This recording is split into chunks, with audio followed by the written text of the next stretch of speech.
ovnis. Objetos volantes no identificados. La gente afirma haberlos visto desde hace miles de años. En la antigüedad, quienes veían luces en el cielo creían que los dioses habían bajado a visitarlos. En la época moderna se ha creado otro tipo de historias. Son vida inteligente de otros planetas o aeronaves secretas cuya existencia debe permanecer oculta a toda costa. Encuentros extraterrestres. Hay una pequeña red de personas entregadas y a veces fanáticas que buscan respuestas al fenómeno ovni. Citan miles de incidentes relacionados con ovnis a lo largo de la historia, como posibles pruebas de naves alienígenas que han visitado la Tierra. Su gran oponente, el ejército de Estados Unidos. Los que creen en ovnis afirman que el gobierno oculta información sobre objetos volantes no identificados, para proteger proyectos militares secretos y para mantener oculta al público la delicada información sobre tecnología extraterrestre.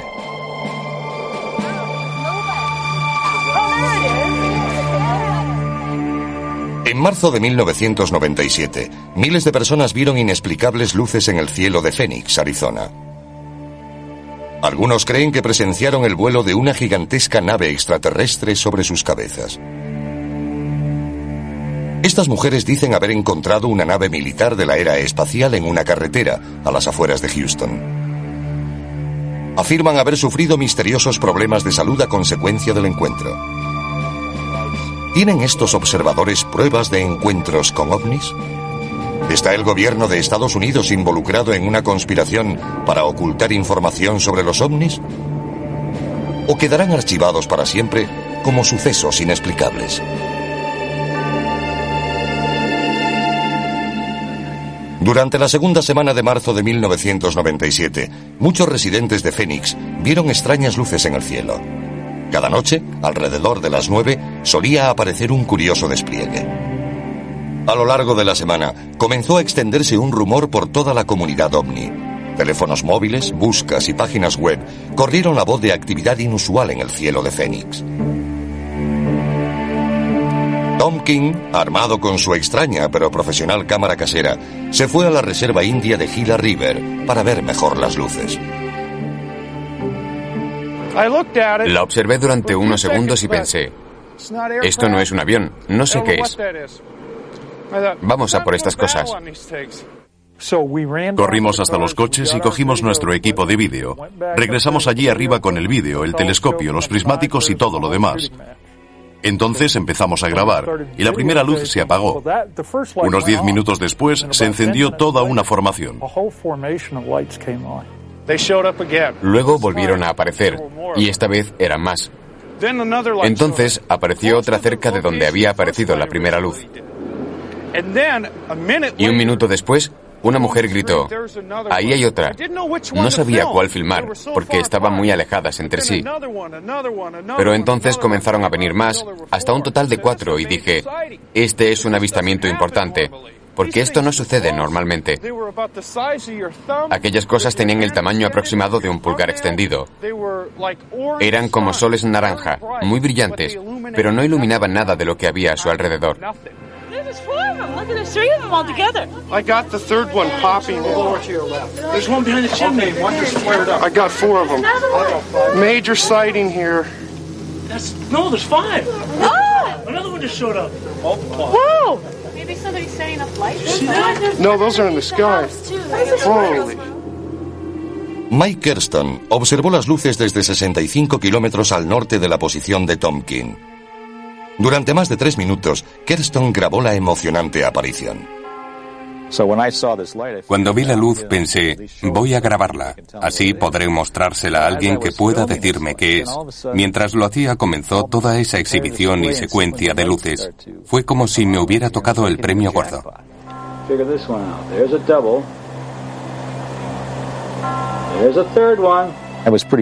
Sostenía la cámara firmemente. El único error que cometí, por supuesto, fue mover el zoom, porque así desenfocaba las luces. Llamé a mi esposa y vino hasta aquí. Estaba muy excitada. Lo que grabé sucedió a las 10 de la noche y al parecer los avistamientos tuvieron lugar desde las 8:15 hasta las 10 en punto. Hubo muchos testigos. Hey Sue, take a look at this. Submitted for your approval. What have we got here? Oh my God! I hit pay dirt. Finally. Well, that is a totally different configuration than we've ever seen before. Nadie sabía lo que veía, incluso quienes estaban acostumbrados a observar el cielo. Un piloto comercial y su esposa, azafata, estaban justo debajo del desconcertante avistamiento. Han preferido mantener oculta su identidad. Y estas luces muy grandes formaban una V que apuntaba al sur, desplazándose muy despacio. Así que presté atención, pero no se oía nada en los alrededores, y aquella enorme V tapaba la visión de las estrellas. El hecho de que no hiciera ningún ruido me daba escalofríos. Más o menos cuando estuvo sobre nuestras cabezas fue cuando me di cuenta de que no sabía qué estaba mirando. No eran cazas ni aviones grandes, iban tan despacio que parecía que flotaban en el cielo. Me quedé allí de pie observándolos fijamente hasta que se perdieron de vista. Las llamadas informando del extraño suceso saturaron el teléfono de la policía de Phoenix. Recibimos varias llamadas. La gente no sabe a quién llamar cuando ocurre algo parecido y suele marcar el 911. Desgraciadamente, poco podemos hacer. No sabemos si son de las fuerzas aéreas, del gobierno o si se trata de un ovni, para serles sincero. Los ciudadanos llamaron a la cercana base de las fuerzas aéreas de Luke, preguntando si tenían algo que ver con la exhibición. En las semanas siguientes al 13 de marzo, las fuerzas aéreas no hicieron ningún comentario al respecto, pero la Guardia Nacional de Arizona afirmó que no hubo aviones de maniobras aquella noche y que su radar no había detectado nada extraño en el cielo. A pesar de la negativa, la policía de Phoenix insistía en que el ejército debía haber estado tramando algo. Tenemos Nuevo México al este y California al oeste. Normalmente se lanzan muchos misiles. En una noche clara pueden verse desde aquí, en Phoenix. Cuando se ve algo inexplicable, es probable que las fuerzas aéreas o alguien esté haciendo un lanzamiento. Pero muchos no creían esta explicación. La concejala de Phoenix, Frances Barwood, decidió sacar el tema en una reunión municipal. Apparently, the Air Force nobody is doing any investigation on it, and I'd just like to know if anybody has any information from the city and if the city is checking into it. Apparently, from what I saw on television, it was about the size of a football field, and there was 7 lights, and they all moved together like they were attached to something. So we don't know if it was a prank or, something that was just huge out there, but, kind of curious, especially since people are starting to ask more questions. Thanks. Thank you. Se produjo un silencio y luego siguieron hablando. Fue algo bastante extraño. Tras la reunión, uno de los tenientes de alcalde se me acercó y me dijo que no querían discutir ese tema y que no debería haber hecho la pregunta, que había abierto la caja de Pandora.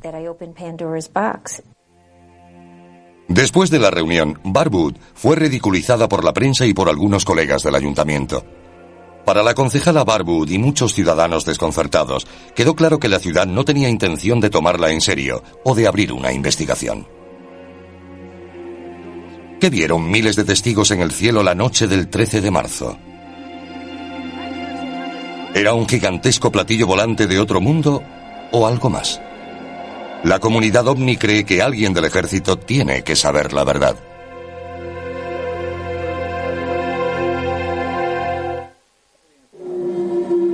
El avistamiento del 13 de marzo de 1997 sobre Phoenix fue uno de los acontecimientos ovni más visto. Miles de testigos afirmaban haberlo contemplado y fue grabado, convirtiendo este avistamiento en algo único. Mientras la gente exigía explicaciones, el ejército se negaba a hacer comentarios y el ayuntamiento ignoraba las peticiones de investigación. Los observadores decidieron ocuparse del asunto ellos mismos.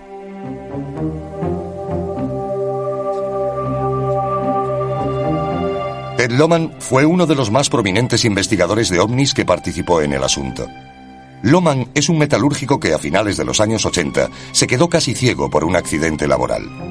Durante la recuperación, su padre lo inició en su interés por los ovnis. Lohmann se metió de lleno en la llamada ufología. Más tarde, creó un programa de televisión como foro público sobre los ovnis. Me impliqué en la televisión participativa en 1991 y me dispuse a mostrar al mundo que el fenómeno ovni existía, con personas creíbles que hablaban del tema. Ted Lohmann estaba frustrado por la negativa del gobierno a buscar una explicación para las luces de Fénix. La Guardia Nacional y los oficiales de las Fuerzas Aéreas daban explicaciones contradictorias y engañosas sobre el avistamiento según los investigadores de ovnis. Al principio el flujo de información era irregular. Intentamos seguir los canales normales, según lo dicho por los investigadores, que llamaron en primer lugar a la base de Luke. Una mujer afirmó que estaban recibiendo muchas llamadas, pero al poco tiempo dicen que no ocurre nada, y a los pocos meses que habían lanzado bengalas en la zona.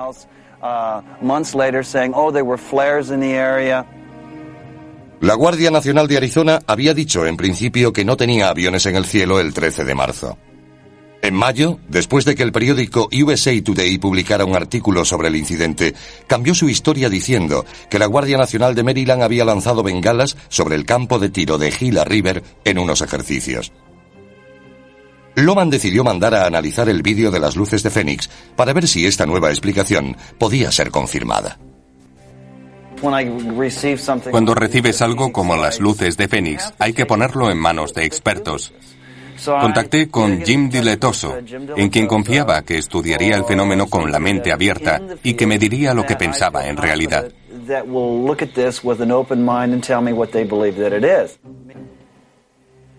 Jim Diletoso es un entusiasta de los ovnis y presidente de una compañía que produce grafismo electrónico para el ocio y la industria aeroespacial. A menudo colabora con investigadores analizando películas y vídeos de supuestos avistamientos. Hemos estado analizando imágenes para otros investigadores durante más de 20 años. Somos como un laboratorio policial. Damos información a otros investigadores.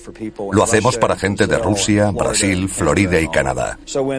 Cuando ocurrió el fenómeno de Fénix, en marzo de 1997, abrimos el laboratorio para analizarlo. No para demostrar que se trataba de una nave extraterrestre. Yo evalúo datos. Diletoso apoya la creencia de Lohmann sobre que el avistamiento de Fénix no puede ser descartado con la explicación de las bengalas. Cuando las comparamos con luces de aviones, de coches o bengalas, para ver si coincidían, no lo hicieron. Geográficamente, cuando triangulamos los 5 vídeos grabados, los situamos en una posición que no está ni remotamente cercana a donde la Guardia Nacional supuestamente lanzó las bengalas.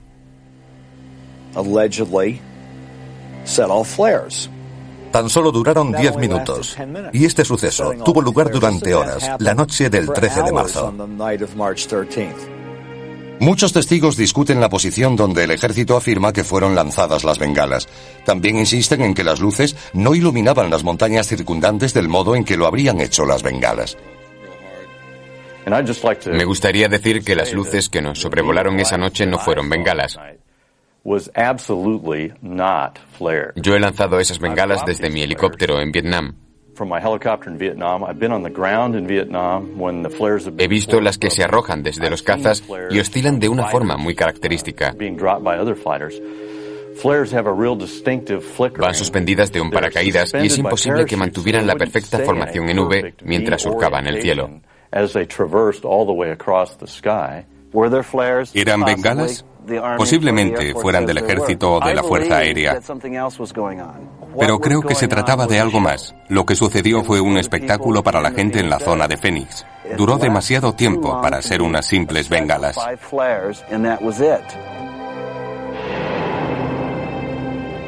¿Qué ocurrió realmente el 13 de marzo de 1997?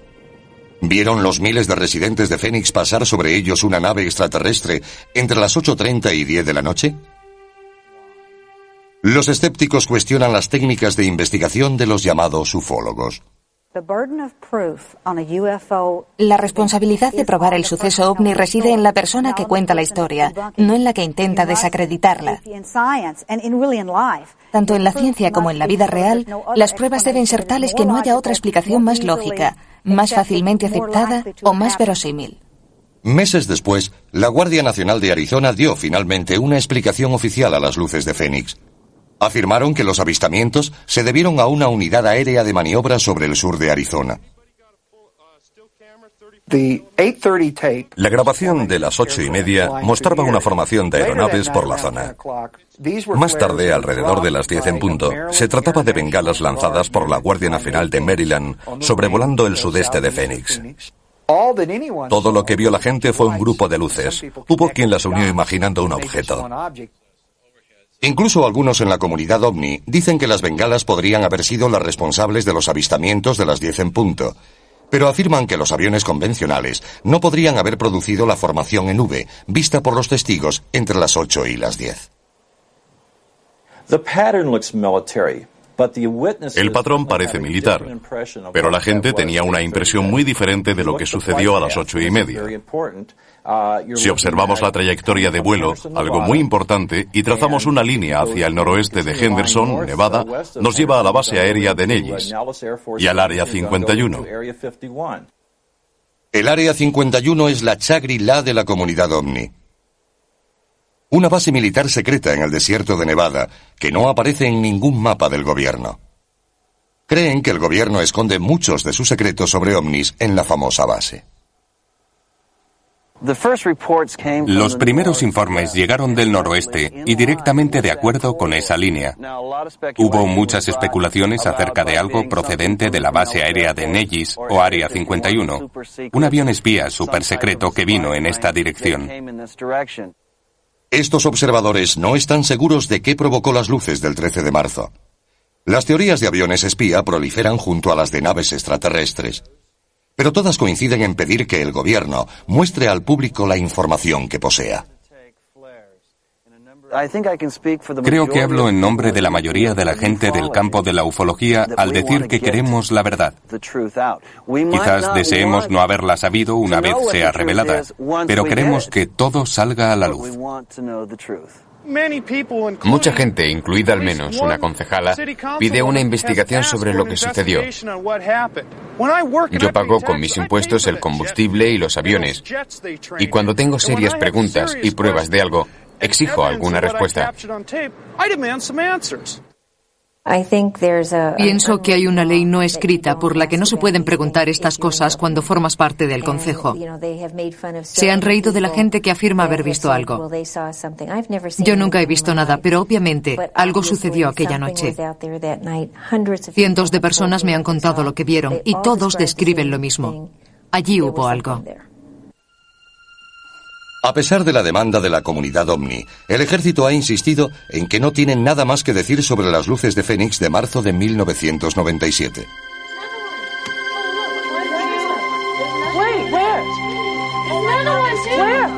Major sighting here. 3 tejanos tienen un terrorífico encuentro con un ovni que dicen les dejó problemas médicos de por vida. Algunas personas se unen a la comunidad ovni como resultado de lo que llaman un encuentro extraterrestre. Creen que han visto a alienígenas, una nave extraterrestre o simplemente algo que no pueden explicar. 2 mujeres afirman que sus vidas fueron desastrosamente alteradas por un encuentro con un objeto no identificado, y la comunidad ovni fue el único sitio al que pudieron acudir pidiendo ayuda. Betty Cass tenía una cafetería en Dayton, un pequeño pueblo 65 kilómetros al norte de Houston. Su amiga Vicky Landrum trabajaba con ella de camarera. A las 7 de la tarde del 29 de diciembre de 1980, las 2 mujeres se dirigían en coche hacia una iglesia de New Caney, Texas, con el nieto mayor de Vicky, Colby, de 6 años, para jugar al bingo. Cuando descubrieron que se había suspendido, los 3 emprendieron la vuelta sobre las 9 de la noche. Salimos de New Caney hacia Dayton. De repente, Colby miró hacia arriba y dijo: Abuela, ¿qué es esa luz brillante? Era tan brillante que ni siquiera podía ver la carretera. Entonces Vicky gritó para que diera la vuelta. Dijo: Betty, viene derecho hacia nosotras, para. Había estado lloviendo, así que no podíamos salir de la carretera y girar para dar la vuelta. Tuvimos que detenernos. Salí por el lado derecho sujetando a Colby. Betty se puso delante del coche y se quedó allí mirando hacia arriba. Yo le gritaba que volviera adentro porque temía que se quemase. Los tres habían encontrado por casualidad lo que parecía ser una aeronave con problemas. El vehículo lanzó un chorro de calor y fuego sobre el asfalto y los ocupantes del coche. Tenía la forma de un diamante. Quiero decir que era muy parecido, y salían llamas de la parte de abajo. Soy muy curiosa y fui a averiguar de qué se trataba. La luz era tan brillante que me cegaba. Levanté la mano y me quedé allí de pie intentando averiguar lo que era. Vicky seguía gritándome para que volviera al coche, diciendo que iba a morir abrasada. Fui a abrir la puerta y al tirar me quemé la mano. Las llamas de la nave habían calentado el exterior del vehículo. Una vez dentro, Betty encendió el aire acondicionado para tratar de enfriar el vehículo, ya que el calor era insoportable. Aterradas, vieron a la nave luchar por remontar el vuelo durante unos 10 minutos. Cuando finalmente se elevó, Betty Cash arrancó el coche, marchándose del lugar. Siguió subiendo y bajando hasta que muy lentamente comenzó a subir y se dirigió hacia Houston.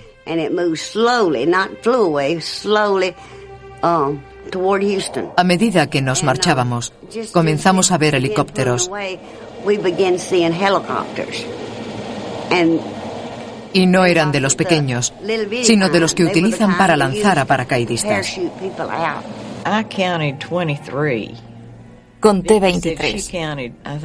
Vicky dijo que había contado 21. Perseguían al objeto. No iban a parar aunque supieran que estábamos allí.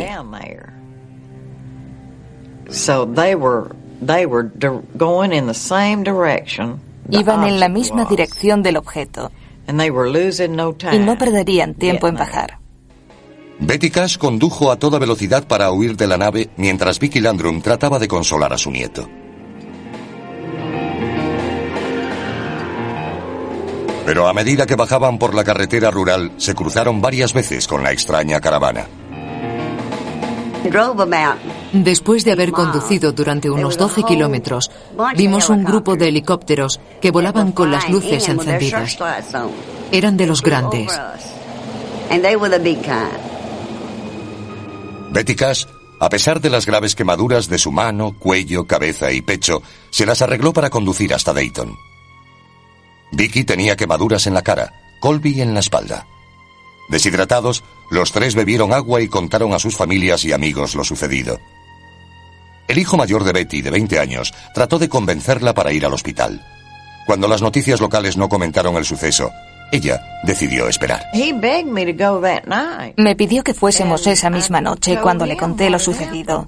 Pero le dije, si vamos al médico pensará que estoy loca. Tengo que irme a la cama. Pasé la noche muy enferma, vomitando.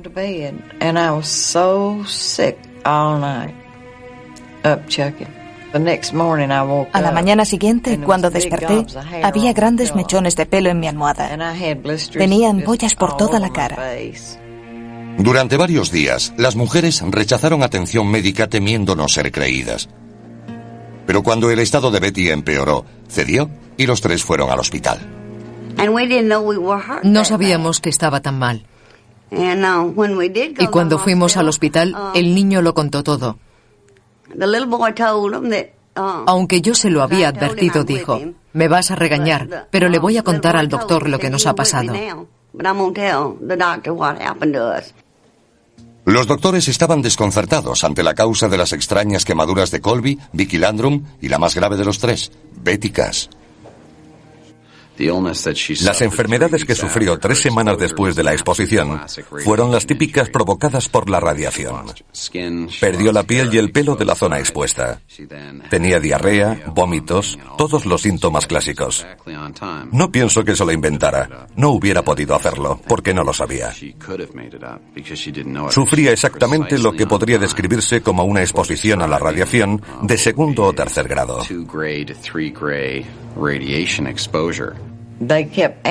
Me preguntaban continuamente cómo me había quemado.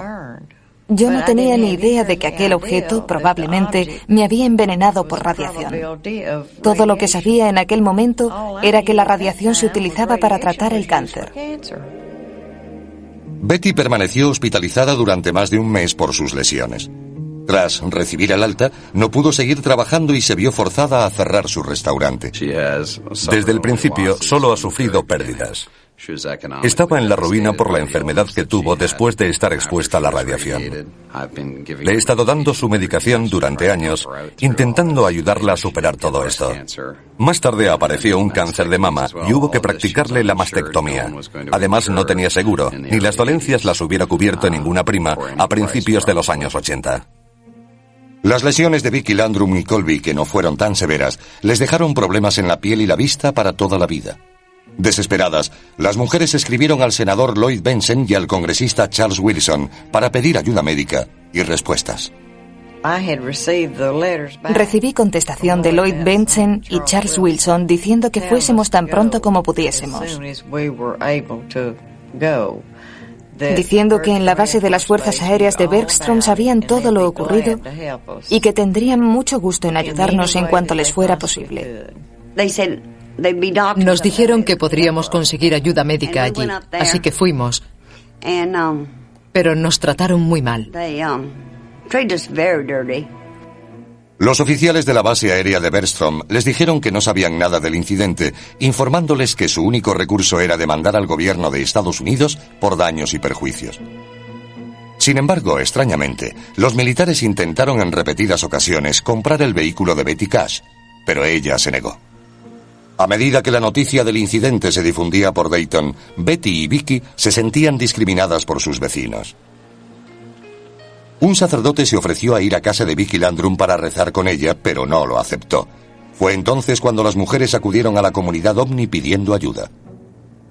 18 años después del incidente, otro investigador de ovnis trataría de descubrir el secreto que rodea este misterioso encuentro. Betty Cash y Vicky Landrum han sido ridiculizadas e ignoradas desde su supuesto encuentro con una nave en 1980. Pero la comunidad ovni se niega a dejar que el caso caiga en el olvido. John Chusler es un ingeniero aeroespacial y subdirector de MUFON, siglas de Red Mutua de OVNIs, una organización mundial de seguidores de los ovnis que estudian e investigan avistamientos. Las mujeres contactaron con él varias semanas después del incidente. Chusler sentía curiosidad, pero era escéptico, hasta que conoció a Betty Cash. Se quitó la peluca y vi que le faltaban grandes mechones de pelo de su cabeza. Era muy impresionante y le dije, le ha pasado algo muy serio, y si es abierta y honesta conmigo y me da la información que ando buscando, estaré con usted hasta el final. También necesito hablar con toda la gente que esté implicada. Llamé a Vicky Landrum y hablé con ella y con su nieto, Colby. Les pregunté por qué se fueron a casa después de lo ocurrido. Y me contestaron, ¿tú lo habrías entendido? Eran lo que se podría decir saludables tejanos. Cuando les ocurre algo, se aguantan, no corren buscando ayuda. La señora Landrum dijo, siempre nos lo guardamos todo. Nunca voy al médico ni al hospital y no tomo medicinas. Cuando estoy enferma me aguanto. Y así ocurrió en este caso. Convencido de su historia, Chusler les prometió buscar respuestas. Más tarde fuimos al lugar del suceso. Ellas nunca habían vuelto. Las llevamos por separado y ambas nos llevaron al lugar exacto, a pesar de que no habían vuelto desde aquella noche. Recorrimos el escenario y lo medimos. Entonces comprendimos lo que había sucedido. Vimos la carretera y los árboles quemados. Vimos la emoción que sintieron estas personas cuando regresaron al lugar. Se derrumbaron y lloraron confesando tener miedo. No querían estar allí. y decidimos dejarlas marchar a casa mientras nosotros nos disponíamos a recorrer la carretera. Schuessler comenzó a preguntar por la zona en busca de testigos del incidente. Su investigación reveló que un policía de Dayton y su esposa vieron helicópteros militares la noche del 29 de diciembre de 1980. También había otros testigos que aseguraban haber visto helicópteros de 2 rotores, que en 1980 eran de exclusivo uso militar. Comenzamos a pedir ese tipo de registros a las Fuerzas Armadas. Se negaron a contestarnos, como si estas personas no existieran, ni la información tampoco. Y ese fue el principio de una interminable investigación. Mediante la Ley de Libertad de Información, Schuessler obtuvo en 1982 la que cree que es la prueba determinante del caso: el informe militar oficial de la investigación sobre las reclamaciones de las mujeres, que consideraba su historia creíble. Con la ayuda de Schuessler, las 2 mujeres contrataron a un abogado. A mí me pareció una historia veraz. He tenido a las personas que han intentado colarme una historia. No creo que ellas hicieran eso, y las pruebas lo demuestran. Casi 6 años después del supuesto incidente, Betty Cash y Vicki Landrum creyeron que finalmente podrían obtener algún consuelo. Presentaron la demanda en la Fiscalía de Houston y se fechó una vista preliminar para agosto de 1986. Por supuesto, el gobierno federal negó cualquier relación con algo así. Y no teníamos ninguna prueba. Todo lo que podíamos demostrar eran las lesiones de las mujeres. Así que el juez no admitió el caso. Rotas sus esperanzas, Betty Cash y Vicki Landrum se marcharon de Texas para huir de los dolorosos recuerdos de su experiencia. A los 18 años del incidente, después de que los periódicos sensacionalistas se cansaran de la historia, otro investigador de ovnis aún busca respuestas. Estamos llegando a Dayton, Texas. Aquí hay un gran misterio. He dirigido numerosas investigaciones. He participado en operaciones encubiertas, en investigaciones de homicidios, y hay evidencias fuertes y testigos.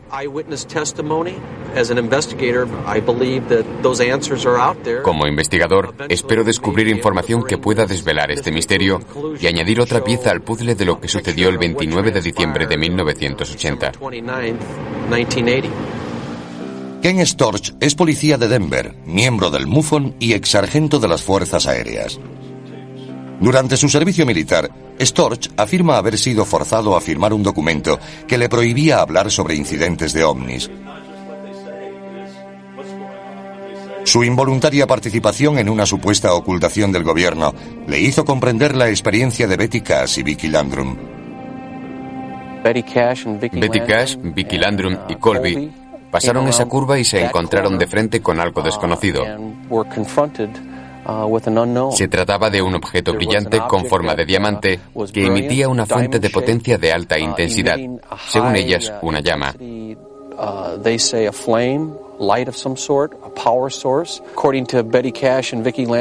Según Betty Cash, Vicki Landrum y John Schuessler, la nave bajó del cielo irradiando un intenso calor que hizo que el alquitrán se derritiera, contaminando el área circundante. Este es un caso clásico de encuentro. Estamos en el lugar exacto en el que ocurrió. John Schuessler visitó el lugar 3 semanas después del incidente y percibió cambios en la carretera. Volvimos algunas semanas más tarde y vimos que aquel tramo de carretera había sido extraído y reemplazado. Nos pusimos en contacto con todos los servicios de obras públicas del estado, la ciudad y el condado. Todas nos dijeron que no habían reformado la carretera. Algunos testigos decían haber visto a gente trabajando, pero los camiones no llevaban identificación. 6 u 8 semanas más tarde, volvió aquel mismo equipo para levantar el suelo y pavimentarlo una vez más. De hecho, en la excavación, eliminaron unos 20 centímetros de superficie. Si se observa con atención, aquí hay hormigón, asfalto, y la textura cambia radicalmente en este tramo.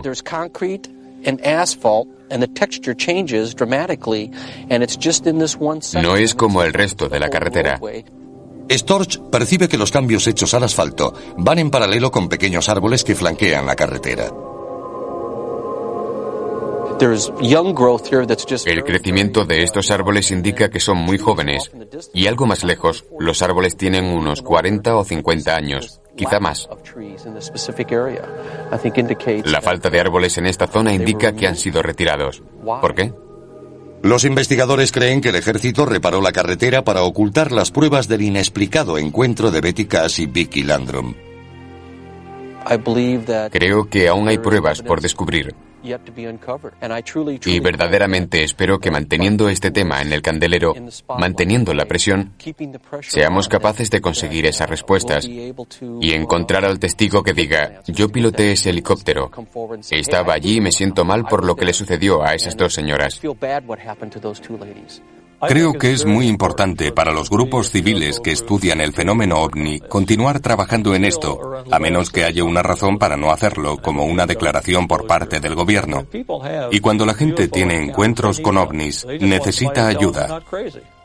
En la NASA y la base aérea de Benston se niegan a hacer comentarios.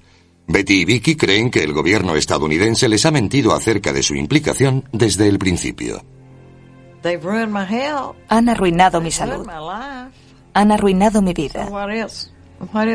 ¿Qué más les queda por hacer? ¿Matarme? Probablemente les encantaría hacerlo. Pero soy tan terca y cabezota que voy a demostrarles que pienso seguir luchando mientras viva. ¿Son Betty Cash y Vicki Landrum víctimas de un programa militar secreto fallido? Hay una conspiración para ocultar las pruebas de aquella desafortunada noche de diciembre de 1980.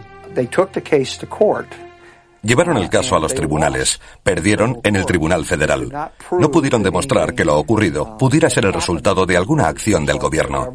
Creo que se extralimitaron.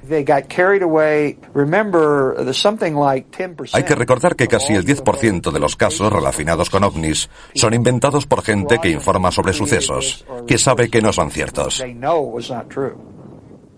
Los investigadores de fenómenos ovni ven demasiadas coincidencias en el caso para que sea una invención. Hay que admitir que cualquier tipo de radiación puede ser imitada por algunos aparatos, pero tenemos la combinación de efectos, múltiples testigos, información de testigos que respaldan la de otros, más el testimonio de los médicos sobre un caso que tuvo lugar exactamente al mismo tiempo. Este caso lo reúne todo. Creo que Betty Cash y Vicki Landrum encontraron algo. Mi intuición me dice que el gobierno está metido hasta las cejas. Creo que tenemos que presionar al tío Sam para que ponga las cartas sobre la mesa y nos deje ver toda la información. Los críticos creen que la comunidad ovni busca respuestas del gobierno que simplemente no existen. Si los investigadores no reúnen suficientes pruebas para hacer un análisis objetivo, no importa que uno crea que ha pasado por una extraña experiencia. Cuando dicen que no pueden continuar con la investigación, no están siendo crueles, están siendo realistas. Los escépticos discuten las teorías de conspiración que rodean muchos casos y aseguran que el gobierno no tiene motivos para ocultar la verdad. Uno puede reconstruir un hecho y hacerlo parecer muy extraño. Por experiencia, sé que el ejército no miente respecto a lo que hace. Se preocupa mucho por su imagen pública. Primero, el gobierno tiene razones para mentir. Y segundo, el gobierno miente. Hay pruebas sobradas de que lo han pillado con las manos en la masa. El incidente de Alabama con 2 jóvenes negros que fueron sometidos a pruebas. Los soldados llevados al desierto en los años 40 y 50 sometidos a explosiones atómicas. Y el gobierno lo niega todo. Yo diría a estos caballeros, mentira. Un militar se enfrenta al gobierno y exige que revele sus secretos sobre los ovnis.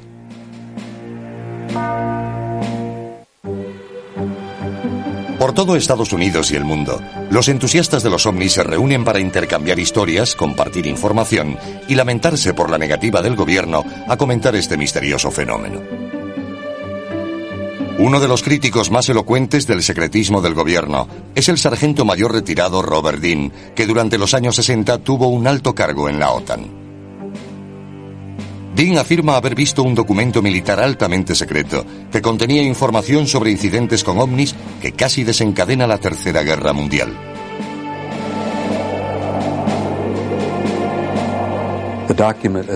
El documento trataba de estudios de la OTAN sobre la existencia de inteligencia extraterrestre, de ovnis. Había grandes objetos circulares metálicos que sobrevolaban toda Europa en formación y desaparecían del radar de la OTAN sobre el mar de Noruega. Este asunto casi provocó que entráramos en guerra con los soviéticos al menos media docena de veces por error. En cuanto me di cuenta de que se trataba de un hecho y no de un mito o una leyenda, me impactó tanto que aún no he podido superarlo. Dean y su esposa Cecilia han creado una organización para informar y presionar al Congreso. Stargate International es una organización dedicada a un objetivo principal: sacar a la luz la verdad de los ovnis y la inteligencia extraterrestre que ha sido encubierta y negada durante muchos años, no solo por nuestro gobierno, sino prácticamente por todos los de este planeta. Ha llegado el momento de que el gobierno norteamericano le diga la verdad a la gente.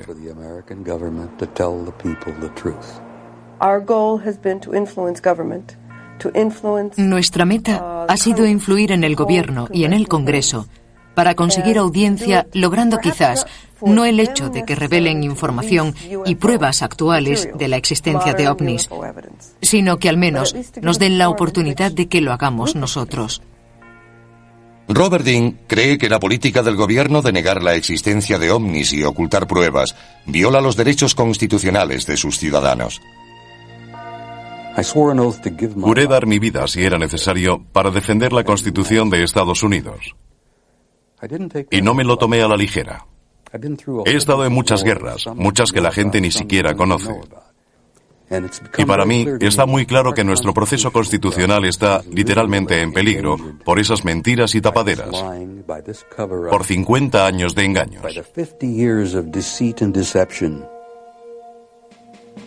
Dean cree que el gobierno tiene cientos de historias que aún tiene que contar sobre encuentros con ovnis.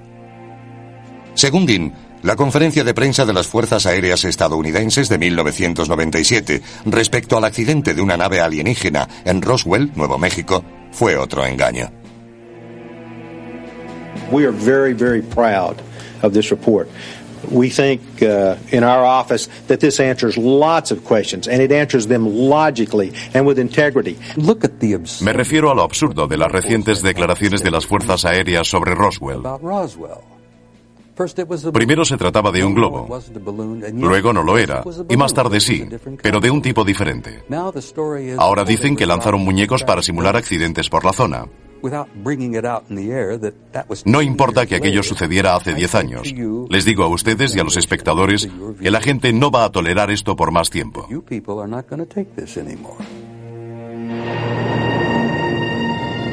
¿El gobierno de Estados Unidos está ocultando secretos a los ciudadanos sobre ovnis y vida extraterrestre? Yo tenía una clave de seguridad de alto secreto, la acreditación de seguridad más alta que se podía tener. No creo que el ejército pueda mantener secretos durante periodos de tiempo significativos, sobre todo aquellos que a la gente le gustaría saber, como los ovnis. Muchos interponen demandas por acciones del ejército, pero no pueden aportar ninguna prueba. La comunidad ovni cree fervientemente que el gobierno oculta secretos y pruebas de visitas extraterrestres. Nos encontramos en uno de los accesos al Área 51. La rodea mucho misterio. No sabemos quién la dirige. El gobierno niega saber nada acerca de ella, pero se ha convertido en una de las bases secretas más famosas del mundo, levantada aquí, en medio de la nada. Creo que en medio del desierto hay probablemente algunos huesos enterrados y vehículos estrellados. Como dijo Ted, conozco historias, he leído artículos, he oído testimonios, pero no tenemos un platillo volante estrellado del Área 51, ni un extraterrestre yaciendo a su lado que podamos mostrar al resto de la comunidad. La mayoría de escépticos, aunque admite que pueda existir vida extraterrestre en el universo, no cree que hayan establecido contacto con la Tierra. Los ovnis existen. La gente ve cosas que no puede explicar. Siempre ha sido así y seguirá siendo así. Existirán los ovnis siempre que exista algo en el universo que no podamos explicar. No pienso que vayamos a ser negativos al respecto, porque eso no nos favorece. Si alguien viniera, sabríamos lo que representa tecnológicamente. Nuestra única esperanza es que vengan en son de paz. Si no es así, deberíamos rendirnos. Creo que ya hemos establecido contacto y que caminan por este planeta como si fuesen humanos. Quizá mucho más adelante, mediante cambios sociales y gubernamentales, seamos capaces de aceptar a los que vendrán y a quienes ya han venido y aún no hemos sido capaces de ver. Para la comunidad OVNI, no es cuestión de si podemos establecer contacto, sino de cuándo. Estos observadores mantendrán sus ojos fijos en las estrellas y presionarán al gobierno en su búsqueda de pruebas irrefutables de una nave alienígena. Para el resto, la verdad acerca de quién, si es que existe, habita los cielos y qué secretos han guardado los gobiernos, probablemente permanecerá sin explicación ahí fuera.